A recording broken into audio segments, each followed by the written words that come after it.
నిన్న అరకు దగ్గర, ఇవాళ విశాఖపట్నంలో గంజాయి 50 కిలోలో దొరికింది. పట్టుకున్నారు. పట్టుకున్నారు అంటే బాధ్యతగా పట్టుకున్నట్టే కదా అన్నటువంటి మాటే చెప్తారు. నేను ఇంతకుముందు చెప్పా, ఇప్పుడు చెప్తున్నా, ఎప్పుడు కూడా ఆలోచించాల్సింది ఏజెన్సీ ప్రాంతాలు, నాటకాలాడి అబద్ధాలు చెప్పి ప్రజలు మోసం చేయకూడదు.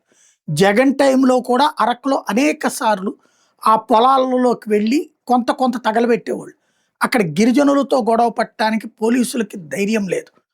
అదే సందర్భంలో ప్రభుత్వాలు తెగించి ఒక కేంద్ర పారామిలిటరీ బలగాలతో ఆపరేట్ చేసే దమ్ము లేదు. ఎందుకంటే ఓట్లు ఆ చుట్టుపక్కల మొత్తం శ్రీకాకుళం, విజయనగరం అన్నీ కోల్పోతారు అనే భయంతో జగన్ చేయలేకపోయాడు. ఇప్పుడు వీళ్ళు ఏంటి, ఎదురు దాడి చేస్తారు. అబ్బెబ్బే ఇక్కడ లేదు, ఒరిస్సా నుంచి వస్తుంది అన్నట్టు. జగన్ టైంలోనూ పట్టుకున్నారు, జగన్ టైంలోనూ గంజాయి తోటలు ధ్వంసం చేశారు. ఇప్పుడు పట్టుకుంటున్నారు.